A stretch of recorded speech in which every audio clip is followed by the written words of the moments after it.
నేను చెప్పిన స్థలానికి తీసుకుని వెళ్ళాలి నీ కుమారుని. మొరీబా దేశం అని ఒకటి ఉంది, మొరియా దేశం అని ఒకటి ఉంది. ఆ దేశంలో, ఆ ప్రాంతంలో ఒక పర్వతం పైన బలిపీఠం కట్టి ఆ బలిపీఠం మీద నీ పిల్లవాడిని నాకు బలి ఇవ్వాలా. అది నువ్వు చేయాల్సిన పని. చేస్తావా? సత్యం చెప్పన, అబ్రహాము సంతోషంగా వెళ్ళిపోయాడండి. సంతోషంగా వెళ్తాడండి. సంతోషం లేకపోతే ఇంకా పగలు కాలేదు. కత్తిని పెట్టుకున్నాడు, గాడిని సిద్ధం చేశాడు, పన్నుడు సిద్ధం చేశాడు, కత్తి సిద్ధం చేశాడు. ఎట్ట వెళ్తున్నాడు? ఉసూరు అంటే వెళ్ళటం లేదు. యేసయ్యని ఆరాధన చేసే వాళ్ళకి ఆయన మనసు తెలుసు. యేసయ్యని ప్రార్థన చేసే వాళ్ళకి ఆయన అంతరంగం తెలుసు. ఈయనకి ఏం తెలిసిందంటే ఆయన అడుగుతాడు కానీ తీసుకోవడానికి తెలిసిపోయింది ఈయనకి. దేవునికి మహిమ కలుగునుగా. అడిగేవాడే కానీ చెప్పమనే దేవుడు మాత్రం కాడు.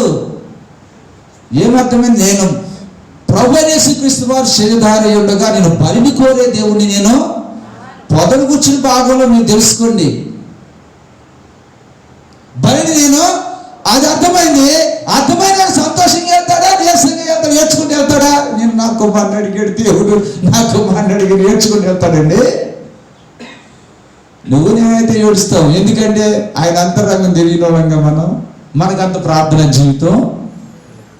అబ్రహాము గారు ప్రార్థన జీవితం ఎలాంటిదంటే, ఆయన కుటుంబంలో 318 మంది దాసుల కుటుంబాలు ఉన్నా, ఎలియాజరు అబ్రహాముకి పెద్ద దాసుడైనా, సారమ్మకి ఆగరు దాసి అయినా, ఎలియాజరు ఆగరు ఎక్కడ మాట్లాడుకున్నట్టుగా వాక్యంలో లేదు. వారి కనుచూపులు సైకిల్ కూడా చేసుకున్నట్టుగా వాక్యంలో లేదు. అంత పరిశుద్ధంగా జీవించారు అబ్రహాము ఇల్లు. దేవునికి మహిమ కలుగును గాక. అలాగ జీవించారు కాబట్టి సొదొమ గొమొర్రా పట్టణాలని చెరబట్టుకుని 5 రాజు కదర్లేము రాజుల్ని ఈ యొక్క 300 మంది 18 తీసుకొని వెళ్ళి వాళ్ళు జయించి జయాన్నిచ్చేది పరిశుద్ధత. దేవునికి మహిమ కలుగును గాక. అలాంటి భక్తి జీవితం చేశాడు కనుక దేవుని యొక్క అంతరంగాన్ని ఎరిగాడు. సంతోషంగా వెళ్తున్నాడు కుమారుడు తీసుకొని. కుమారుడు అంటాడు, తండ్రి ఏది బలికి బస్సు లేదన్నాడు. ఈయనేమన్నాడు, నువ్వేం చెప్పట్లా. ఆయన తెలుసు నువ్వు కాదు, నువ్వు మౌనంగా ఉండలే, యెహోవా ఈరే, ఆయన ఎంతో చూస్తాడు, నువ్వు మాత్రం ముందే చెప్పేశాడు. క్వశ్చన్ పేపర్ లీక్ చేశాడు. దేవునికి మహిమ కలుగును గాక. హల్లెలూయా. కాబట్టి ప్రియ దేవుని బిడ్డ, ఈవేళ మనము చేయవలసిన భక్తి ఏంటంటే, ఇళ్లలో పాపం జరగని భక్తి చేయాలి మనం. హల్లెలూయా. పాపం అనేది మన ఇంటిలో కనబడకూడదు. అలాగ నువ్వు భక్తి చేయటం, మన భక్తి చేయటం ప్రభు దగ్గర నేర్చుకున్నామా, ఆయన ఏ చేయమన్నా సంతోషంగా వెళ్తాం. నరభక్షకుల యొక్క ప్రాంతానికి వెళ్ళి సేవ చేయమన్నా సంతోషంగా వెళ్ళిపోతాం. హల్లెలూయా. ప్రాణాలు తీసే ప్రాంతాలే. తాసువాడైన సౌలు యోధా ఇంటున్నాడు, తిన్నదైన మార్గంలో అయ్యా నువ్వు వెళ్ళి ప్రార్థన చేయి అంటే ఈయన అంటున్నాడు, అయ్యా నీ బిడ్డలు హింసించేవాడు నాయన, నన్ను ఎందుకు పెడతావు ఈ గోళ అని దేవుడికి దండం పెట్టుకుంటున్నాడు. నువ్వు వెళ్ళి నోరు మూసుకొని ప్రార్థించి రాజుల ఎదుటను, అన్ని జనుల ఎదుటను, ఇజ్రాయేలు ఎదుటను నేను వాడుకుని సాధనం. దేవునికి మహిమ కలుగును గాక. పేతురైతే ఎవరికి అపొస్తలుడు? యూదులకే. మరి సౌలు పౌలుగా మారిన తర్వాత ఎవరికి అపొస్తలుడు? రాజులకి, అన్ని జనులకి, యూదులకి. దేవునికి మహిమ కలుగును గాక. హల్లెలూయా. మరి నువ్వెవరికి? నీ భక్తి జీవితం ఎవరెవరికి? నీ కుటుంబానికేనా? నీ బంధువులకేనా? ఎందుకు రాసి పెట్టాడు అనుకుంటున్నావు? అంత్య దినాల్లో ఉన్న సంఘానికి విషయాలన్నీ. నీ జీవితం ఎలాగుండాలో లేఖనం అనే అర్థంలో నీకు చూపిస్తాడు యేసయ్య. నీ జీవితం ఎలాగుండాలో, నీ నడక ఎలాగుండాలో, నీ పడక ఎలాగుండాలో, నీ బయట నీ ప్రవర్తన ఎలాగుండాలో, మందిరంలో ఎలాగో నీ భక్తి జీవితం ఉండాలో పరిశుద్ధ గ్రంథంలో చక్కగా రాసి మన చేతిలో పెట్టాడు ఆయన. దేవునికి మహిమ కలుగును గాక. మనం ఎక్కడ పెట్టుకోవాలా? దేవునికి మహిమ కలుగు. ఎవరు చెప్పారు సిస్టర్ గారు? కోటి స్తోత్రాలండి మీకు. దేవునికి మహిమ కలుగును గాక. నిజంగా నేను చూస్తున్నాను సిస్టర్ గారిని ఏ కోటను వదిలిపెట్టట్లేదు. హల్లెలూయా. అవును, లేఖనాలు తెలియాలంటే దైవ మందిరానికి అన్న ఇంటి దగ్గర ప్రార్థన చేసుకోగలదు. ఎందుకు వెళ్ళింది మందిరానికి? ఎందుకు వెళ్ళిందండి? ఇంటి దగ్గర ప్రార్థన చేయదు అన్న, ప్రవచనాలు చెప్తా. హల్లెలూయా. దేవుణ్ణి ఎలాగో వర్ణించాలో కవిత్వంగా అయిన ప్రవక్త ఎక్కడికి వెళ్ళింది? శిలో మందిరానికి వెళ్ళింది. ఎంత ప్రార్థన చేస్తుందో తెలుసా? దైవజనుడు అనుకుంటున్నాడు ఈమె ద్రాక్షారసం చేత మత్తురాలయ్యింది అంటున్నాడు. ఎఫెసీ పత్రికలో రాయబడిన మాట ఏంటో తెలుసా? మీరు మధ్యముల మత్తులై ఉండక ఆత్మపూర్ణులై. ఆమె ఎంత ఆత్మపూర్ణతగా ఉన్నదంటే దైవజనుడు కూడా గ్రహించలేనంత ఈమె ద్రాక్షారసం మత్తులై చేసుకున్నాడు. అంటే ఆ మత్తుగానే ఉంటే ఆత్మపూర్ణతని మత్తులోకి వెళ్ళిన ప్రార్థన చేస్తాం. ఉచ్చరింపలేని సఖ్యము కానీ మూలుగుల ఆత్మతో ప్రార్థన చేస్తుంది. దేవునికి తన యొక్క బాధనంతా వెళ్ళబోసుకుంటుంది. దేవునికి మహిమ కలుగును గాక. చివరికంటది ఒక కుమారుని అయ్యా, నేను ఉంచుకోను, నా కొరకు కాదు నువ్వు నా కుమారుని ఇచ్చింది, మళ్ళీ ఆ కుమారుని నీకే ఇస్తా. నాకు కుమారు నువ్వు, నేను ఉంచుకోను. నా అవసాన కాలంలో నా వృద్ధాప్యంలో చూడటానికి కాదు నేను అడిగేది. నా కుమారుని నేను ఎందుకు అడుగుతున్నానంటే రోషన్ గారికి చెప్తుంది, ఏ నీకు దైవ మందిరానికి వెళ్ళటానికి కూడా అసహించుకుంటున్నారు ప్రజలు. నా కుమారుని నీకు ఆసన ప్రవక్తగా నీకు ఇస్తానయ్యా. నేను ప్రజలు నీ మందిరానికి రావాలా? హల్లెలూయా. నిష్కర్ష చేసుకొని వెళ్ళింది. ఇంటి దగ్గర చేసుకోవచ్చు ప్రార్థనలో. మందిరానికి ఎందుకు వెళ్ళింది? అది ఆ మాధుర్యం వేరండి. మందిరంలో ఉన్న మాధుర్యం అది. దేవునికి మహిమ కలుగును గాక. లేఖనాల్లోనికి వెళదాం. కొద్ది సమయం మనము లేఖనాలను పరిశోధన చేద్దాం. ప్రకటన గ్రంథం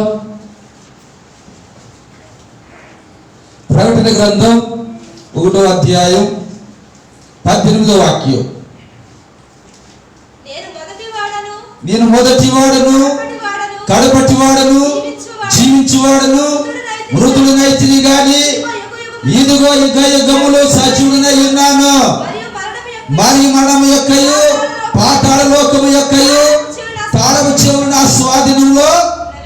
ప్రార్థన చేద్దామా? చిన్న ప్రార్థన. మహాపరిశుద్ధుడా వందనాలు. అతి అల్పుణ్య అర్హత లేని వాడిని నేనేమై ఉన్నాను కృప చేతనే. ప్రయాసపడింది నేను గాను.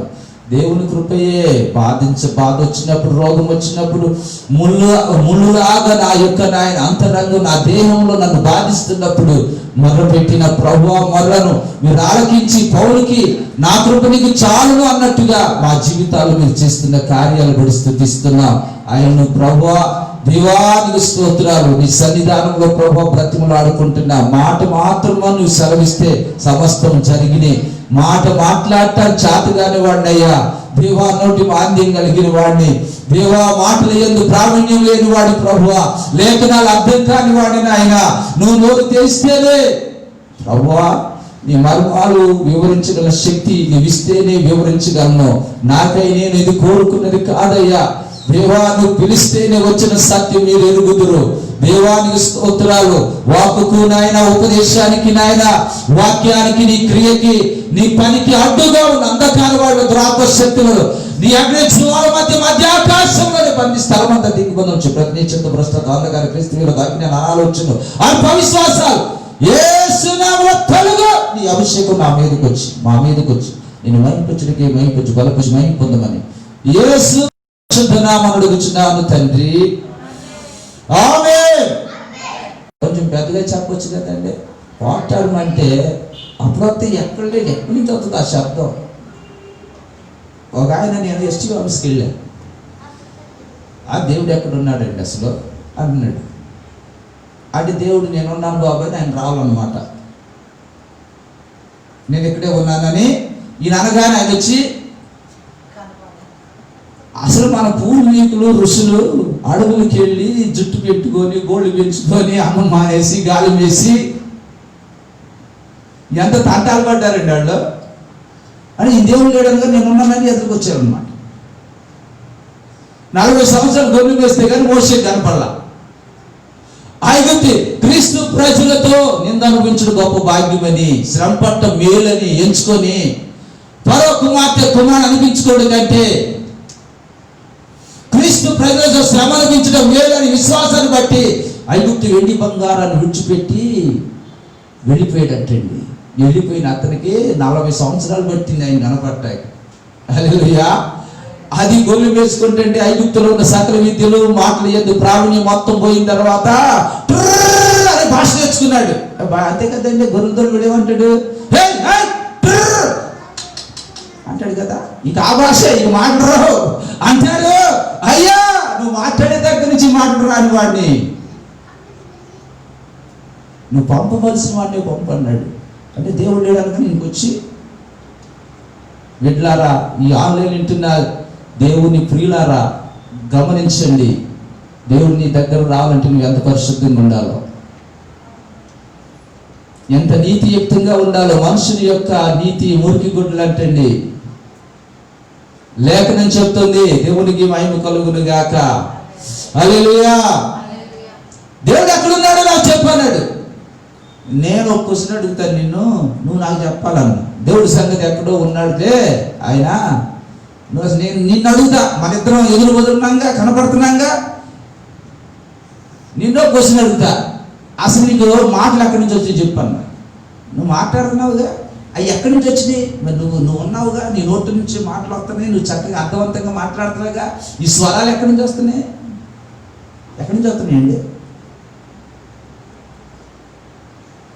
దేవుడు లేడని నీవు ఆయన వచ్చి 1000 ప్రశ్నలు ఎత్తే ఒక్కదానిగా సమాధానం చెప్తావా? ఒకసారి మాట్లాడాడు. 1000 ప్రశ్నలకి ఒక్క జవాబు కనుక నువ్వు చెప్తే నువ్వు పాస్ అయినట్టే. ఏ ఒక్కదానికి కూడా సమాధానం చెప్పలా. నోరు తెరవను మారు మాట్లాడు. బాబు నేను నీచుని ఆయన దండం పెట్టి మెదకుండా ఊరుకున్నాడు. ఏబు మాట్లాడినట్టుగా మీరు మాట్లాడలేదు. నా కోపం మీ మీద మండుతుంది. నా సేవకుడైన ఏబు మీ గురించి ప్రార్థన చేస్తాడు, బలి అర్పిస్తాడు. అప్పుడు నా కోపం అణుచుకుంటా నేను మీ మీద నుంచి తొలగిపోద్ది. దేవుడిని సామాన్యం అనుకుంటున్నారు. ఆయన అయినరు చూడండి. దేవునికి మహిమ కలుగును గాక. ఆయన ఎవరో చూడలేరు. ఆయన మహిమ తగ్గించుకొని వస్తాడు కాబట్టి కాస్తంతా మనం వినగలుగుతున్నాము, చూడగలుగుతున్నాం. హల్లెలూయా, హల్లెలూయా. నువ్వు ఎక్కడి నుంచి మాట్లాడుతున్నావు ఆయన సౌండ్ లేదు. పక్కన అన్నాడు ఊరుకోండి రాజు గారు, ఊరుకోండి అన్నాడు. నేను ఊరుకుంది నేనేం చేస్తున్నానయ్యా? నేనేం చేయను, ఊరుకుంటా నేను. ఇక తలమొఖం చట్టగా చెప్తాను, నోటి మాట లేదు. అరే మనుషుని అడిగిన ప్రశ్నకి నువ్వు సమాధానం చెప్పలేకపోతే దేవుడు ఎక్కడున్నాడనే ప్రశ్న నీకేం తెలుస్తుందండి? బుద్ధిహీనులు తమ హృదయంలో దేవుడు లేడని ఎవరంటారండి? బుద్ధుడు అంటాడా? బుద్ధుడు కానీ అది ఎట్లా ఉంది? నెల శిష్యు పుడతాడే అట్టుంది. హీనంగా ఉంది. చెప్పలేము. ఇక బాక్స్లో పెట్టేమంటారు. చెప్పలేమండి. ఏం చేస్తావు? 6 నెలలకే పుట్టాడు చెప్పలేము. బాక్స్లో పెట్టాం, బతికితే ఇస్తాం, లేకపోతే ఇంతే సంగతి చిత్తవించవలను అంటారు. అంతే. అంటే బుద్ధి అంత ప్రమాదం అని. బుద్ధి లేకపోతే అంత ప్రమాదం. ఇంతే సంగతి చిత్తగించాలి. ఇక అదే చెబుతున్నాడు, నేను మొదటి వాడను కడబట్టి వాడను. ప్రతి మనుషుడు యేసయ్య అంటే ఎవరో తెలుసుకోవాలి. ఈ యేసు ఎవరు? పరాయి దేవుడు, ఫారిన్ దేవుడు, తక్కువ దేవుడు.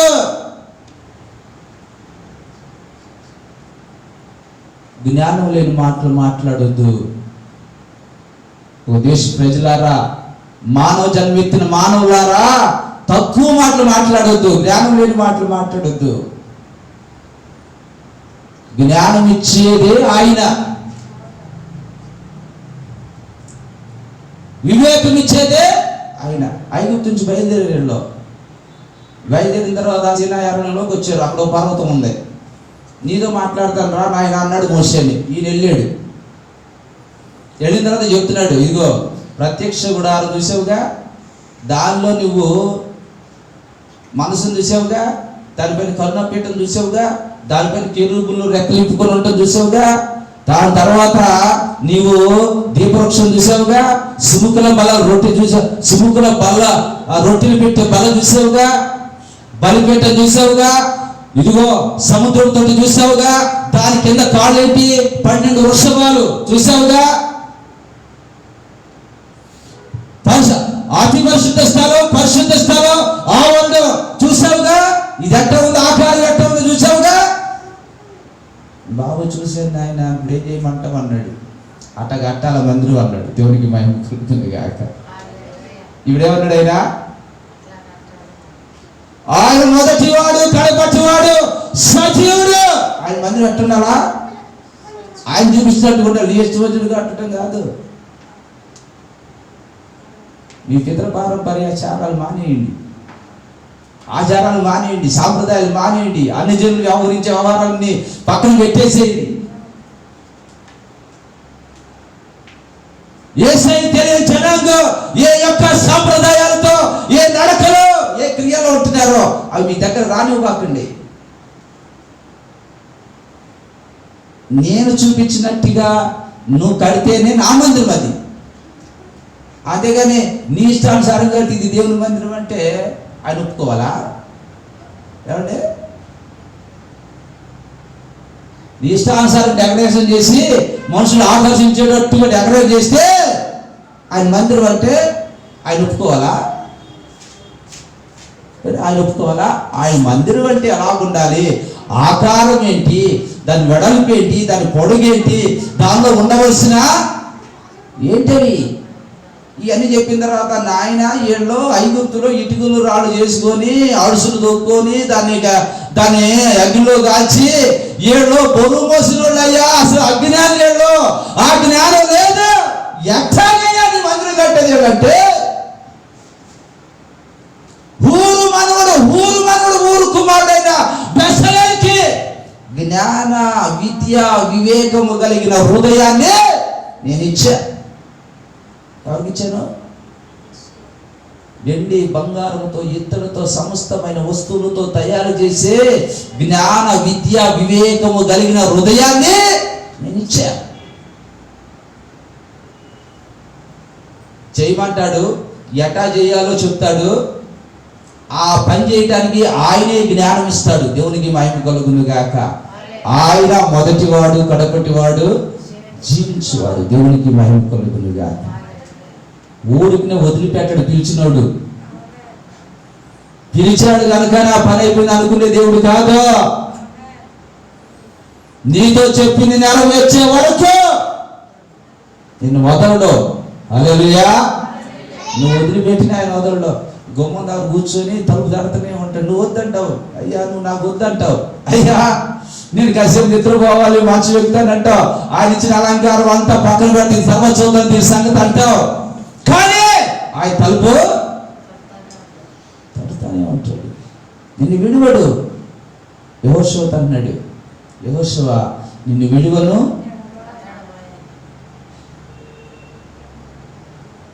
ఇడిచే దేవుడు కాదు. అది నేను మొదటి వాడిని కడపడే, ఎప్పుడు విడవడు.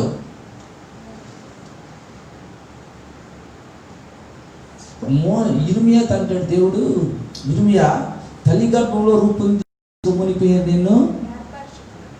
నిన్ను ఎరిగి తిని.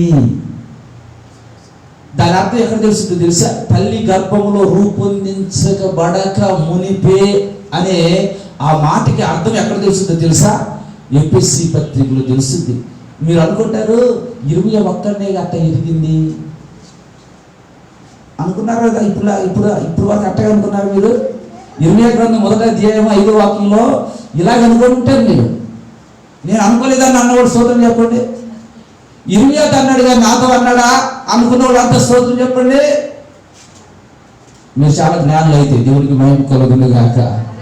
నేను అనుకున్నా అది ఇర్మియాతో అన్నాడు కదా, నా సంగతి ఏంటని. దాని అర్థం ఎక్కడ తెలిసిందంటే ఎఫెసీ పత్రిక 1:3-6 చదివితే అక్కడ ఉంటుంది, జగత్తు పునాది వేయబడక మునిపే ఆయన మనలను. ఇప్పుడు ఎవరు ఇర్మియాతో అన్నట్ట, అందరితో అన్నట్ట? అవును కదండి. అంటే తల్లి గర్భములో రాకమునిపే అనే మాటకి దాని అర్థం ఏంటంటే జగత్తు పునాది అంటే మొదటిగా ఉన్నాడు ఆయన. హల్లెలూయా. మొదటిగా ఉన్నాడు. రెండు వాళ్ళు ఎవరు? ఏమండి, మొదటి ఉందంటే రెండు ఉన్నట్టేగా. ఏమండి, ఒకటి అంటే రెండు ఉన్నట్టే కదండి. రెండు ఉంటే మూడు కూడా ఉన్నట్టేగా. మరి రెండు వాళ్ళు ఎవరు? ఆ సెకండ్ పర్సన్ ఎవరు? కొంతమంది అడిగారు కదా, తండ్రి కుమారుడు పరిశుద్ధాత్మ వాళ్ళు ముగ్గురేనండి అంటారు. నాకు చెప్పిన దేవుడు, నాకు చెప్పిన యేసయ్య నాకు చెప్పిన విషయం ఏంటంటే ఆ రెండో వాళ్ళు మీరే. హల్లెలూయా. అంతే కదండి. సింహాసనం మనకి ఎందుకు ఇచ్చాడు అనుకుంటున్నారు? ప్రతి ఒక వ్యవస్థ ఉందంటే, ఒక సంస్థ ఉందంటే, ఒక కలెక్టర్ గారు ఆఫీస్ ఉంది అనుకోండి, ఓ ముఖ్యమంత్రి గారు ఆఫీస్, చీఫ్ సెక్రటరీ గారు ఆఫీస్ ఉంది అనుకోండి, ఒక ప్రధానమంత్రి ఉన్నారనుకోండి, ప్రధానమంత్రి ఆఫీసులు ఉన్నాయి అనుకోండి, ఒక వ్యవస్థ. దానిలో మొదటి వాళ్ళు ఉంటారు కలెక్టర్. ఆయన సభ పెట్టి వెళ్తే ఎవరు వస్తారు? జేసీ ఇన్ఛార్జ్కి వచ్చేస్తారు. కలెక్టర్ యాక్టివిటీస్ ఆయన నిర్వహిస్తారు. ఒక పాఠశాల నుండి హెడ్ మాస్టర్ వెళ్ళిపోతే సీనియర్ ఉపాధ్యాయుడు దానికి ఇన్ఛార్జిగా వ్యవహరిస్తాడు. ఇప్పుడు ఆయన తర్వాత ఎవరు? హల్లెలూయా. అందుకే నా సింహాసనాన్ని మీకు ఇస్తానన్నాడు ఆయన. ఎందుకనుకుంటున్నారు? ఎవరికి ఇవ్వలే ఆ సింహాసనం, మనకెందుకు ఇచ్చాడు? ఆయన తర్వాత ఇంకేది లేదు. జగత్తు పునాది వేయబడక ముందు ఆయన తర్వాత ఎవరు నిర్ణయించాడు మనల్ని. హల్లెలూయా.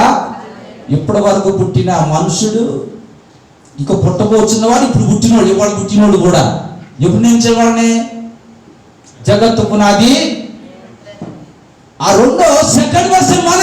అందుకనే ఆ సింహాసనాన్ని మనకి ఇవ్వడానికి ఇష్టపడ్డాడు. అందుకనే ఆయన తీర్పు తీరుస్తాడు. తీర్పు తీర్చే స్థానంలో మనం ఎవరు కూర్చోబెట్టాడు?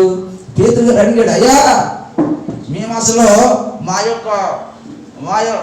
యొక్క పిల్లల్ని, భార్యల్ని, అన్నదమ్ముల్ని, అక్క చెల్లెండ్రిని, ఆస్తుల్ని అన్ని వదిలిపెట్టొచ్చావు, అసలు మా సంగతి ఏదో చెప్పు అన్నాడు. ఏం లేదు మీ సంగతి, పైకి చూడు అన్నాడు. పైకి చూడు అనగానే ఎన్ని సింహాసనాలు కనపడుతున్నాయి? 12 సింహాసనాలు కనపడుతున్నాయి. దాని మీద కూర్చొని 12 గోత్రాల ఇశ్రాయేలు ప్రజలు మీరు తీర్పు తీరుస్తారన్నాడు. వీళ్ళు ఇప్పటి వరకు చేపలు పట్టుకునేవాళ్ళు. ప్రధాన యాజకుడు ఉన్నాడు, కైప, అన్నయ్యలు ఉన్నారు కదండి. ఉన్నారా?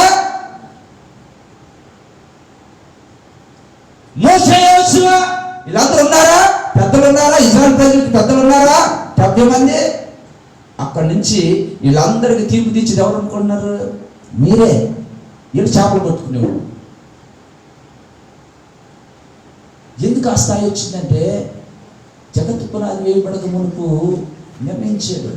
ఆ కోవలోకి రావాలని ఆశ ఉన్నవాడు స్తోత్రం చెప్పండి. హల్లెలూయా. మనం అంటాడు కొరింథీయులకు రాసిన పత్రికల పౌలు, మీరు దేవదూతలకు తీర్పు తెచ్చేవారు మీరు ఎరుగరా? ఎవరు తీర్పిస్తాడు? మనం దేవదూతలకి. ఆయన తర్వాత మనమే అనే మాటలో అంతరార్థం నీకు అర్థమైందా?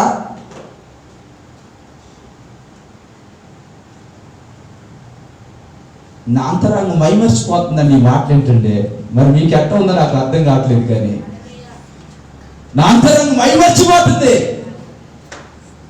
ఇక ఇలాగ వాక్యం గారికి అర్థమైతే భూమి మీద ఉండాలనిపిస్తుందా? అందుకని పౌలు గారు నాకు అర్థమైనడు త్వరగా వెళ్ళిపోయి క్రీస్తు ఉండాలనుకుంటున్నాడు. ఇజికియాకి అర్థం కాలేదు కాబట్టి, అయ్యా యథార్థంగా నడిచింది నన్ను జ్ఞాపకం చేసుకొని గోడ తట్టు తీసి ఏడుతున్నాడు. ఇక ఆయన అన్నాడు, ఈయన నా దగ్గర రావడానికి ఏడుతున్నాడులే. సరే 15 సంవత్సరాలు. పౌలు గారు ఏమన్నాడు? త్వరగా వెళ్ళిపోయి నేను క్రీస్తు ఉండాలనుకుంటున్నాడు. అసలు వాక్యం అర్థమైన తర్వాత భూమి మీద ఎవరు ఉండాలి అనుకోరు. అసలు దేవునికి మహిమ కలుగును గాక. వాక్యం అర్థమైపోయిన తర్వాత ఎవరు యేసుని ఆరాధించకుండా ఉండలేరు.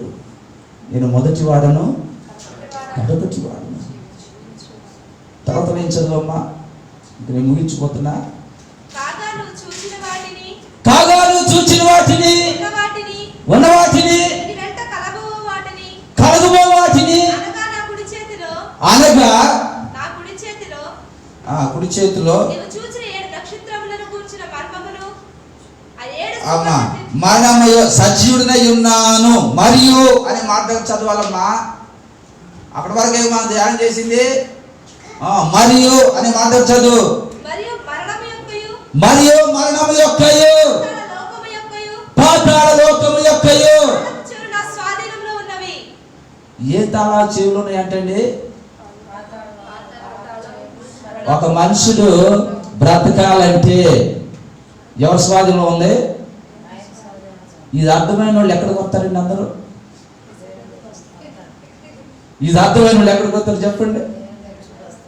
అర్థంగా రావట్లేదని నేను శిక్షిస్తున్నాడా?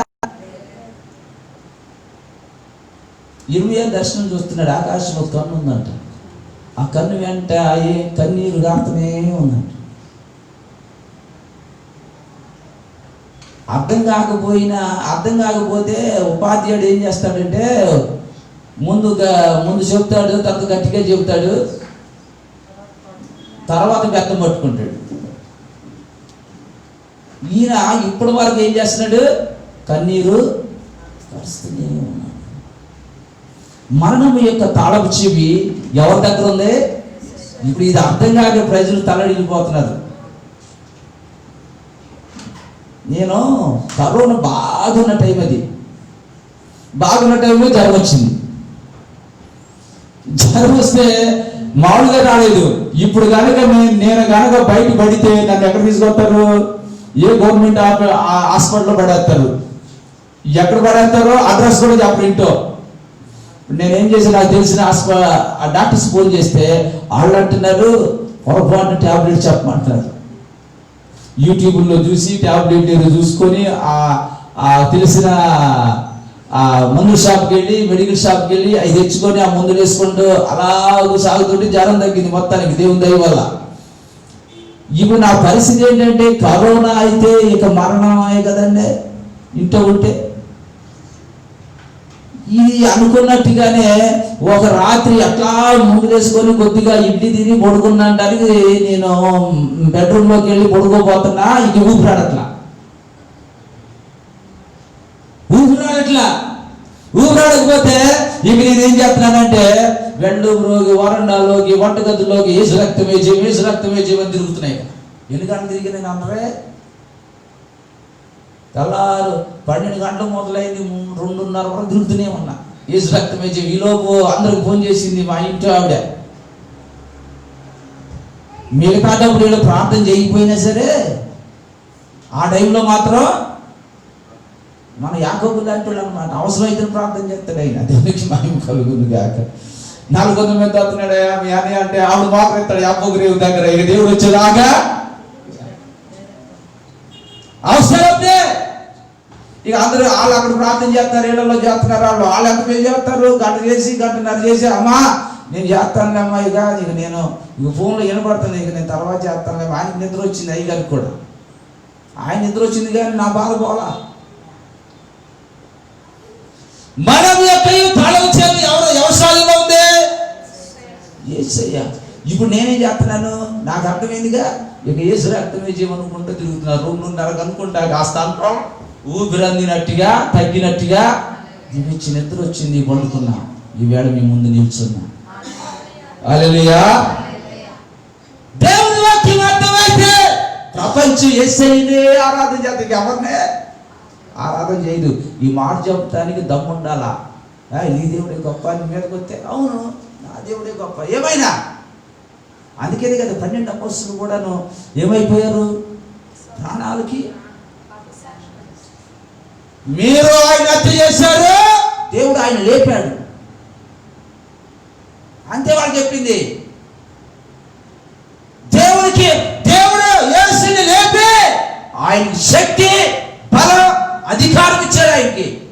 ఆ నామంలోనే నేను మీకు ఈ పనులు చేస్తున్నాం. మేము కుంటోళ్ళు నడుస్తున్నా, గుడ్డోళ్ళు చూస్తున్నా, రోగాలు స్వస్థత అవుతున్నా సరే మా గొప్పతనం ఏం లేదు. ఆ నామంలో మీరు ఆ నామం ప్రకటించారా, నీ తోలు తెస్తామన్నారు. వీళ్ళు తోలేగా పోతే పోని ప్రాణం పోయిన మాకు అభ్యంతరాలు ఏ మాత్రం లేవు. దేవునికి మహిమ కలుగును గాక. ఎందుకో మనము యొక్క ఈ తాళపు చెవి నా చేతిలో ఉంది. హల్లెలూయా. నాకంటే ముందు ఎవరు లేరు. మొదటి వాడిని అంటే దాని అర్థం ఏంటి? నాకంటే ముందు ఎవరు లేరు, నాకంటే కనుక ఎవరు లేరు. నువ్వున్నావు, నేనున్నా, మన ఇద్దరమే ఇక్కడ ఉంది. హల్లెలూయా. మనకి సేవ చేయడానికి ఎవరు ఉన్నారు? మనకు పరిచర్య చేయుట కొరకు దేవదూతలు మనకుండగా ఆనంద యాత్ర ఇది, ఆత్మీయ యాత్ర, యేసుతో నూతన యెరూషలేము యాత్ర. మన ఎవరేసైనా దేవదూతలేసా?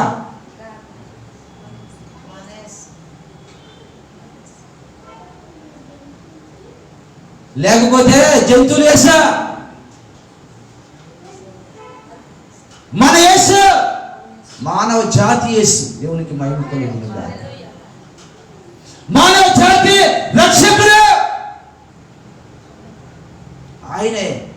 పాతాళం యొక్క తాళం చేతితో పట్టుకున్నాడు. ఇక ఆ చేతి నుంచి ఎవడన్నా తీసుకెళ్ళగలడా? ఏమంటే బస్సు ఎక్కుతాను, వాక్యం చదువుకొని నిద్ర అవుతుంది, ఆ ఫోన్ డామ్ కింద పడుతుంది. నా చేతి ఎవడో దొరికి వెళ్తాడు. కానీ ఆయన చేతిలో ఉందంట తాళం చెవి. అది చెప్తున్నాడు. మీకు అర్థం అవ్వాలి ఈ విషయం.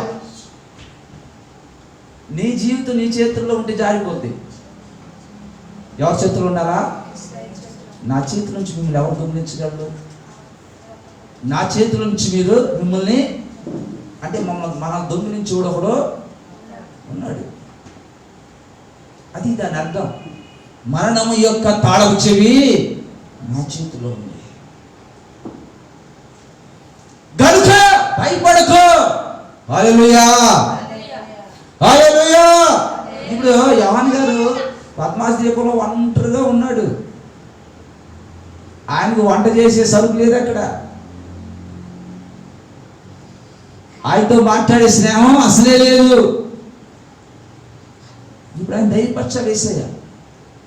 అపొస్తలుడే, కానీ ఏం లేదు, ఆ ప్రాంతంలో ధైర్యం లేదు. సేవకునే కొన్ని సందర్భాలు వస్తే ఉనికిపోతా ఉంటాం. అప్పుడు ప్రభు మాట్లాడతాడు. పాతాళం యొక్క, మరణం యొక్క తాళం. అసలు మరణమే లేకపోతే ఇంక మన భయం ఏముంటుందండి? అసలు మరణమే మనం చూసి పారిపోతుంటే మనకు భయం ఏముంటుంది? రోగాలు ఆ గుమ్మం దాకా వచ్చి అటు నుంచి అటే పోతున్నా, నువ్వు కన్నులో ఆత్మకలతో చూసావు అనుకోండి. కరోనా ఆ గుమ్మం దాకా వచ్చింది, అటు నుంచి అటే పారిపోతుంది అనుకోండి. ఇంకా నీకు భయం ఏముంటుంది కరోనా అంటే? నేను ఎందుకు చెప్తున్నానంటే దర్శనం 2 సార్లు చూసా. వచ్చాడు నా గుమ్మం ధరకి, రాగానే యేసు రక్తమే జీవనం, డామును పగిలిపోయాడు. ఆ శబ్దం కూడా విన్నా. 2సారి వచ్చాడు, గుమ్మం దగ్గరకు వచ్చి అట్లా చూసి వెళ్ళిపోయాడు. నా అంతరంగం చెబుతుంది కరోనా. నన్ను యేసయ్య అంటే ఏంటనుకుంటున్నారు? యేసయ్య బిడ్డలు అంటే ఏంటనుకుంటున్నారు? యేసయ్య కలిగిన జీవితం అంత ధన్యతరమైన జీవితం ఇంకా ఏ ధన్యతకి లేదు.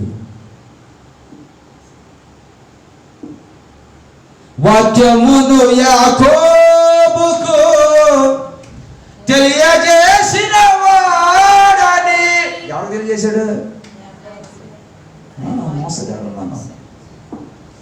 మన కనుక యేసయ్య కనుక ఏదన్నా కనుక అవకాశం ఇస్తే ఆయన మోసం చేసి వెళ్ళాలనుకునేవాళ్ళం మనం. యాకోబు అంటే యాకోబే కాదు, ఆయనే కాదు యాకోబు, మనం. ఎన్నిసార్లు ఆయన మోసం చేశావు? మనకు జీవం ఇస్తే ఎన్నిసార్లు ఆయన చెప్పిన పని చేయకుండా మన సొంత పని చేసుకున్నామండి? అది మోసం కాదు? మాట ఇస్తే అప్పుడే కాదు? అందుకని అంటున్నాడు, నువ్వు అలా ఉండబాకు, మరణపు తాళం చిన్న నా చేతిలో ఉంది. అటు చేసావనుకో తాళం తీస్తాను, నీ తాళం. ఆ తాళం తీసి ఎక్కడికి వెళ్తాం? ఇక్కడ ఉన్నాడండి, దీని తాళం తీస్తే డామ్ ఎక్కడికి వెళ్తా నేను? పాతాళం యొక్క తాళం చెవి నా చేతుల్లో ఉంది. ఈ దేవుని బిడ్డలారా, ప్రకటన గ్రంథం చదువుకుంటూ వెళితే భూమి మీదకి వచ్చే శ్రమలో నీకు నిద్ర పట్టదు. నాకు ఇది రక్షణ పొందముందు చదివాను ఒకసారి. అసలు వీటన్నిటి నుంచి ఎక్కడ తప్పించుకుంటాం? యమానంలో తిరుగుదాంలే, ఆయన అయిపోతే ఎక్కడ వెళ్తుంది? ఇది ఆకాశం సూర్యుడి మీదో లేకపోతే చంద్రుడి మీదో శుక్రుడి మీదో గృహం కట్టుకుందాంలే.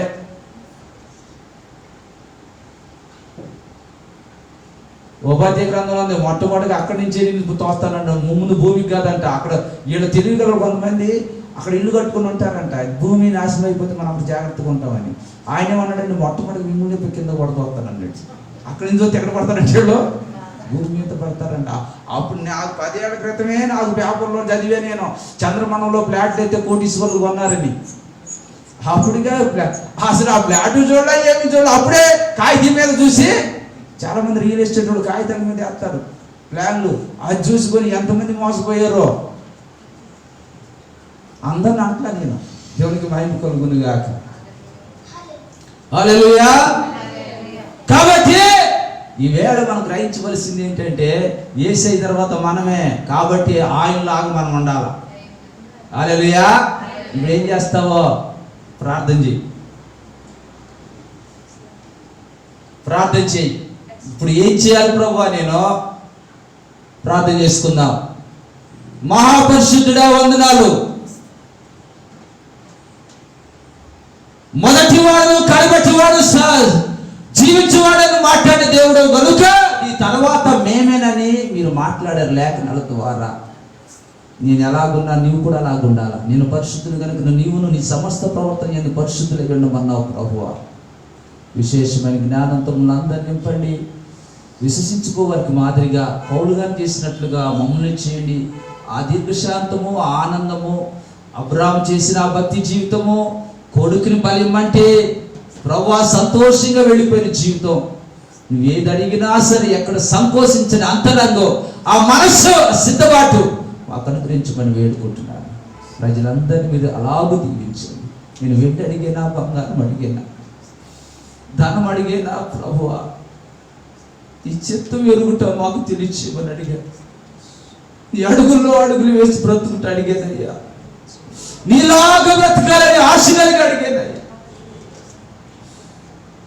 ఈ దేవుడు మాకు దయచేయండి. యేసు పరిశుద్ధ నామమున అడుగుచున్నాను తండ్రి, ఆమేన్. మన తండ్రి అయిన దేవుని ప్రేమ, ప్రియకుమారుని యేసుక్రీస్తు వారి కృప, పరిశుద్ధాత్మ నిత్య సహవాసం మనకును లోకములో పరిశుద్ధులకు మన కొరకని రోదన అంగళ ప్రార్థన విజ్ఞాపన యాచ మనలో చేర్చిన ఆ శ్రేష్ఠ జ్యేష్ఠుడు ఆయన రాకడ పర్యంతం మన పరలోకంలో చేరే వరకు సదాకాలం తోడై నడిపించును గాక. ఆమేన్. యేసు రక్తమే జయ, యేసు రక్తమే జయ, సంపూర్ణ విజయం కలుగును గాక. ఆమేన్. శబ్దంగా చెప్పు.